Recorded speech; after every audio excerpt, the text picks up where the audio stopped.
So, our next point here. What are the key qualities of a disciple of Christ? And I want to get into these key qualities of the disciples of Christ. And what I want to do is kind of do this goofy acrostic thing, again, so I can remember it and things, but just it may help you as well. So I want to talk about basically 5 things here that typify a disciple. The first will be the issue of cost, the cost of discipleship. As soon as I say that, you can kind of think of cost of discipleship, and you say, I thought I heard a book on that. It's called The Cost of Discipleship by a guy named Dietrich Bonhoeffer. And maybe we want to talk about that a little bit when we cover the cost. The cost of discipleship. What's it going to cost me? Obedience. Discipleship. One of the key qualities of discipleship is obedience. Matthew will develop that. Understanding. That the disciple understand his master. If he's going to be a disciple of someone, he's got to understand what his teaching is. Righteousness. One of the key aspects that Matthew will develop in a unique way will be the notion of righteousness, that a disciple of Jesus Christ must be righteous. And then he'll tell us what he means by that righteousness. And then last of all, there are true and false disciples. True and false disciples. And so the book of Matthew will warn us about what does it mean to be a false disciple? And is that a real possibility? And Matthew will bring this issue up of false disciples. And this will be penetrating. And again, you can see that Matthew is addressing some Jewish people that may have come into Christianity seeing Jesus teaching and things, and then they're, end up being false disciples and falling away and things. And so this is court, okay? The court is one of the acrostic I use there, C-O-U-R-T, cost, obedience, understanding, righteousness, and true and false disciples. So let's look at obedience first. And in chapters 1 and 28, these 2 chapters, it's interesting to me, how does Matthew start his book? Who is the featured person in Matthew chapter 1? Who is the featured person? It is not Mary. You think that Mary is the one who is featured there. It is not Mary that's featured there. It actually turns out to be Joseph. In chapter 1, verse 18. Now the birth of Jesus Christ came about. His mother Mary was pledged to be married to Joseph. But before they came together, she was found to be with child through the Holy Spirit. Because Joseph, her husband, was a righteous man. Remember how we said righteous and disciple? It's kind of interesting that Joseph is portrayed as a righteous man. Joseph, her husband, was a righteous man, did not want to expose her to public disgrace.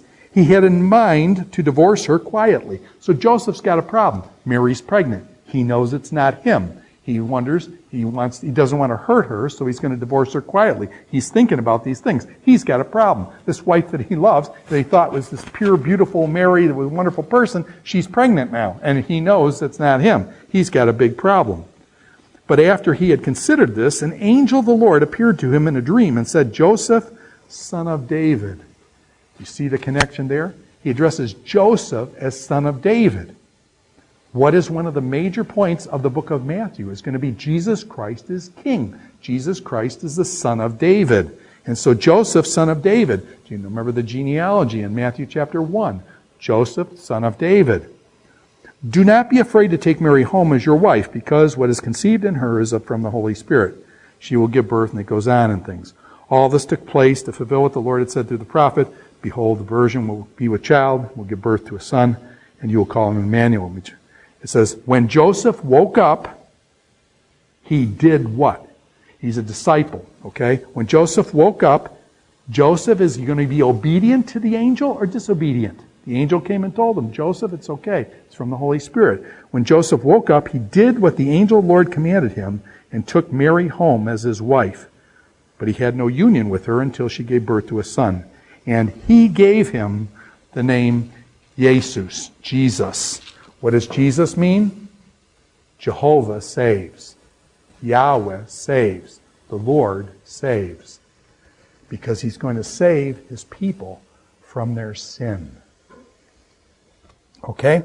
So Joseph is portrayed and highlighted in chapter 1. Joseph is portrayed as this disciple who hears the message from the angel and does what the angel says.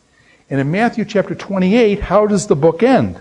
The book ends, the book of Matthew, the last chapter, a very famous verse, the Great Commission. Okay? And here's how the book ends. The 11 disciples went to Galilee. This is chapter 28, verse 16. To the mountain where Jesus had told them to go. And when they saw him, they worshipped him. But some doubted. And then Jesus came to them and said, All authority in heaven and on earth has been given to me. Therefore, go and make disciples. The notion of discipleship. Go and make disciples. As I have made disciples of you, now you go and make disciples of them.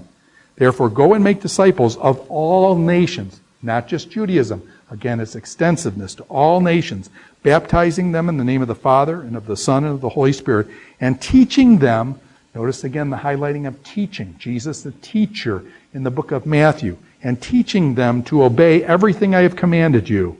And surely I am with you always to the very end of the age. The Great Commission. That's how the book ends. So Matthew then features Joseph as the disciple in the beginning, and this discipleship going out and spreading the words and commands of Christ, discipleship at the end, and obedience. Begins and ends that way. So there's a focus on Joseph. It's not on Mary. It's on Joseph, because I think of this discipleship. He's instructed and he's obedient. Joseph is instructed and he is obedient. The Magi, another thing.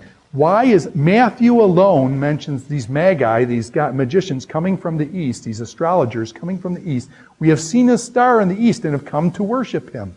Why is Matthew the only one that mentions these Magi?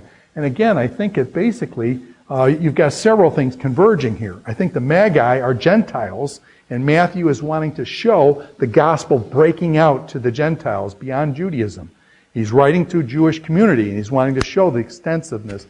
And so he breaks out to the Magi. I think that's part of it. And kind of the fulfillment of the Abrahamic covenant.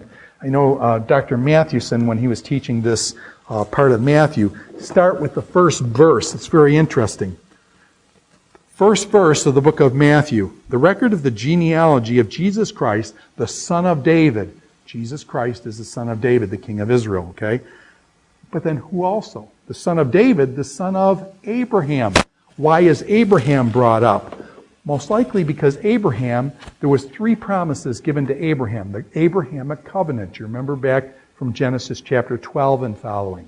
Abraham was promised 3 things as the father of the Jewish nation. Abraham, our father Abraham, as Dr. Wilson's most famous book, Our Father Abraham.